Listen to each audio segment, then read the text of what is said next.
자, 7월 21일 수요일 말씀과 함께 사무엘하 4장과 5장 말씀입니다. 교재 62페이지를 제가 읽겠습니다.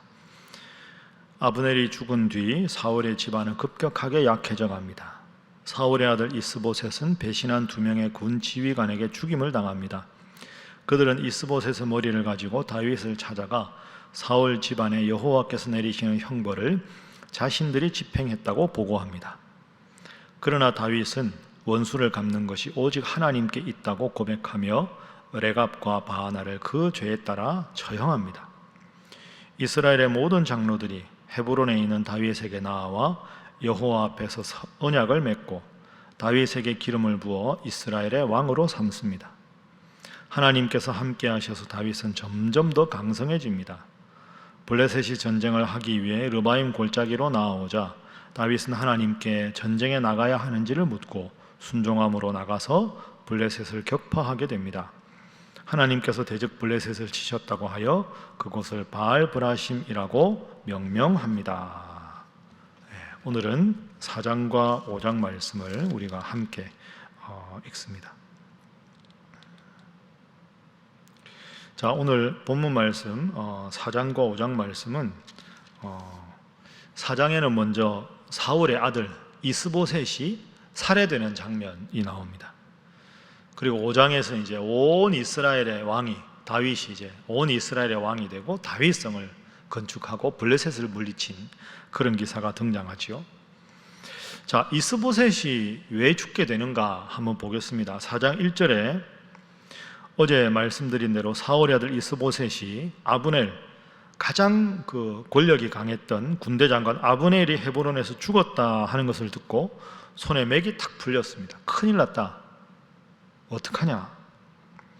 사울의 아들 이스보셋에게 군 지휘관 2사람이 있었는데 바하나와 레갑이라 2절에 나옵니다. 자, 그런데 4장 6절 보십시오. 레갑과 그의 형제 바하나가 밀을 가지러 온채하고 집 가운데로 들어가서 그의 배를 찌르고 도망하였더라. 그들이 집에 들어가니 이스보셋이 침실에서 침상 위에 누워 있는지라 그를 쳐 죽이고 목을 베어 그의 머리를 가지고 밤새도록 아라바 길로 가서 다윗 왕에게 이스보셋의 머리를 드렸다. 여러분, 참 이 이스보셋이 비참한 죽음을 당합니다.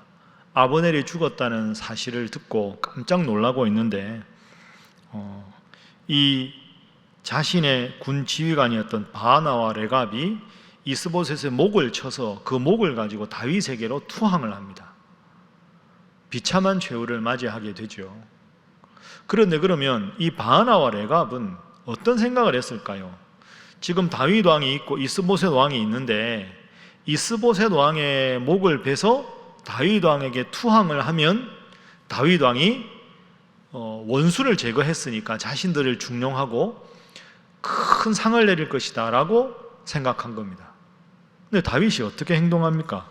자, 다윗의 모습을 보면 4장에 보면 마지막 12절에 청년에게 명령하며 곧 그들을 죽였다. 바하나와 레갑을 죽입니다. 다윗은 어떤 생각이었을까요, 여러분? 이해득실에 따라서 군주를 시해한 자는 이해득실이 달라지면 나를 죽일 수도 있다, 이렇게 생각한 겁니다. 여러분, 그렇죠? 한 번 배반한 사람은 또 배반하기 쉽습니다. 한 번 거짓말한 사람 또 거짓말하기 쉽죠. 다윗은 지금까지 이해득실을 따지지 않았습니다. 하나님께서 원하시는 길만 쫓아왔습니다. 아둘람 굴에 도망갔을 때 갈 곳 없는 사람 수백 명이 와도 마다하지 않았고, 전리품을 나눌 때도 모두에게 공평하게 다 나누었고, 그리고 요나단의 아들 무비보셋을 끔찍하게 아껴주었고, 하나님의 마음으로 백성들과 측근들을 대했는데 지금 바하나와 레갑은 이해득실에 따라서 군주의 목을 뱉습니다. 그래서 오늘 본문의 첫 번째 교훈과 기도 제목입니다. 이해득실만 따지는 자 되지 않게 하소서 하는 것입니다. 이해득실만 따지는 자가 되지 않게 하소서. 특별히 하나님을 믿는 사람이 믿지 않는 세상 사람들에게 저 사람은 참 이기적이다, 자기 욕심만 차린다, 자기 욕심 따라 모든 걸 행동한다, 그런 말 들어서야 되겠습니까? 다윗 왕은 바하나와 레갑을 단호하게 죽였습니다. 그게 정의로운 거죠. 여러분 잘 생각하십시오.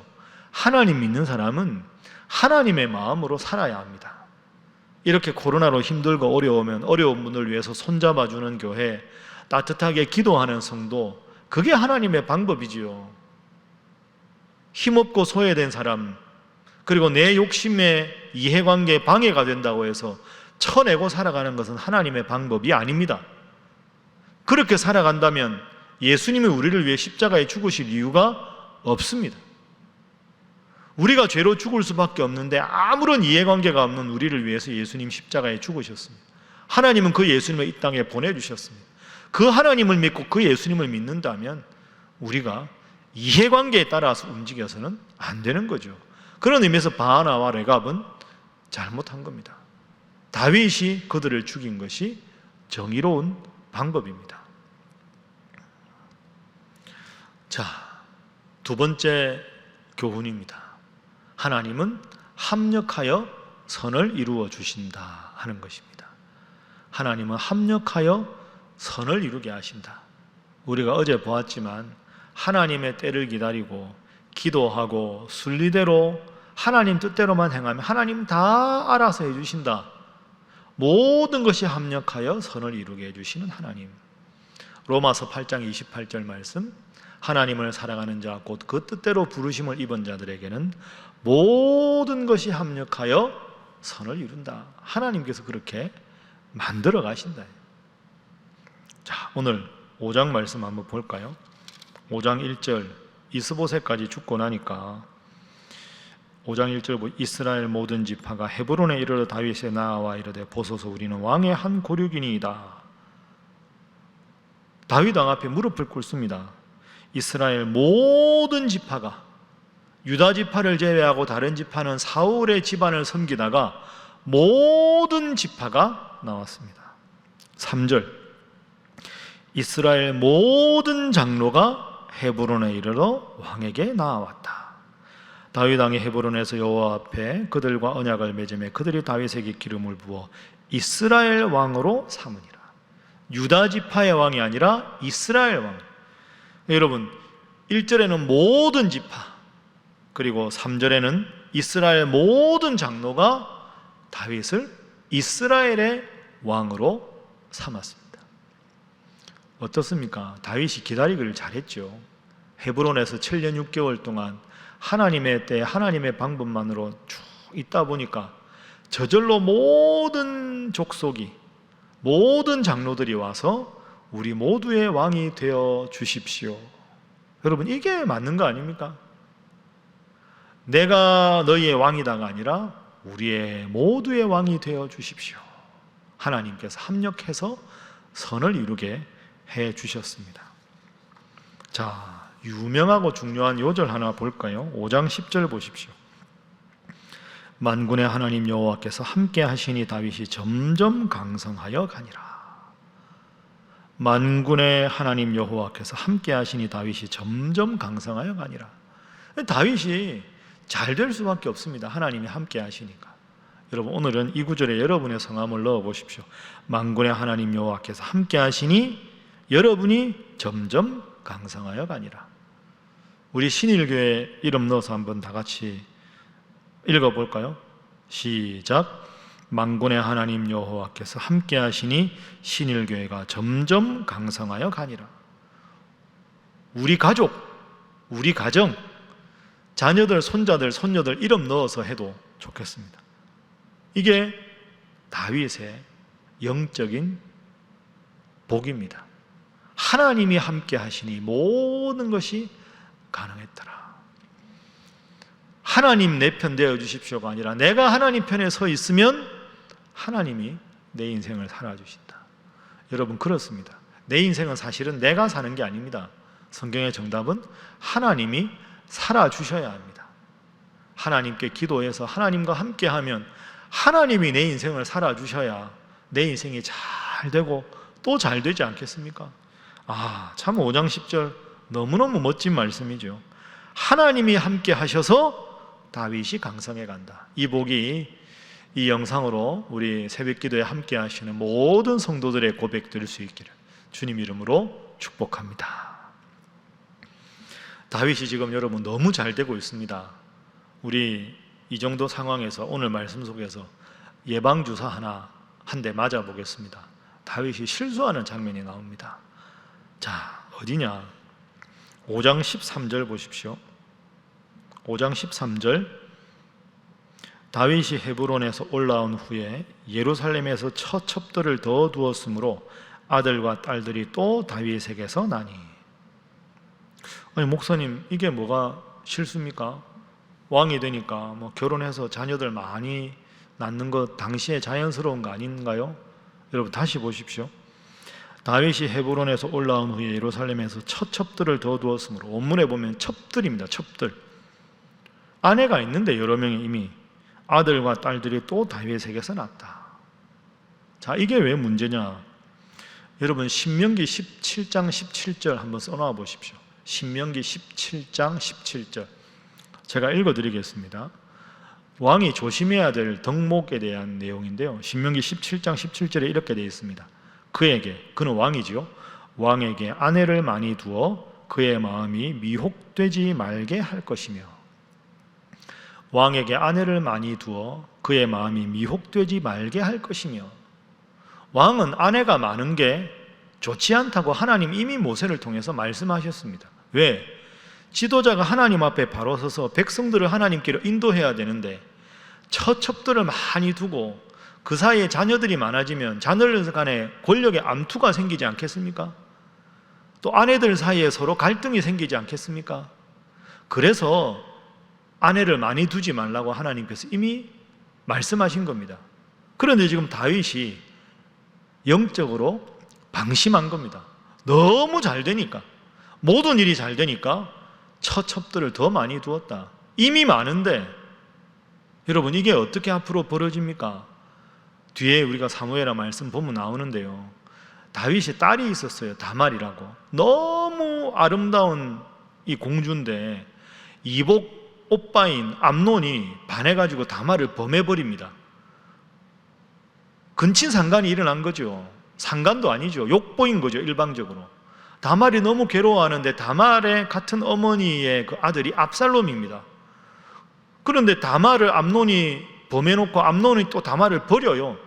근데 다윗 왕이 암논을 처벌하지 않거든요.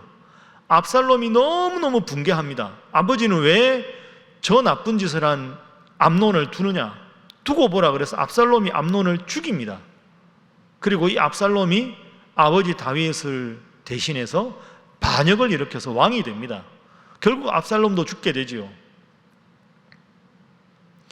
그 위대한 다윗 왕의 자녀들 속에 어처구니 없는 일이, 자기 이복 누이를, 여동생을 욕보이고 욕보인 아들을 처벌하지 않고 그 처벌하지 않은 것에 앙심을 품고 아버지에게 배반을 하고 반역을 하고 또 그 이복형을 죽이고 또 자기도 죽고, 이런 끔찍한 일이 다윗 왕에게 일어납니다. 그 조짐이 바로 13절 말씀입니다. 그래서 세 번째 마지막 교훈입니다. 잘 될 때 조심해야 합니다 하는 겁니다. 그런즉 선줄로 생각하는 자 넘어질까 조심하라, 이런 말씀이 있죠. 여러분 잘 될 때, 형통할 때 조심해야 합니다. 혹시 내가 교만해지지 않았는가? 혹시 내가 하나님 뜻보다 내 생각을 앞세우고 있진 않은가? 혹시 내가 하나님 말씀보다 내 주장을 더 앞세우고 있진 않은가? 계속 끊임없이 돌아보아야 합니다.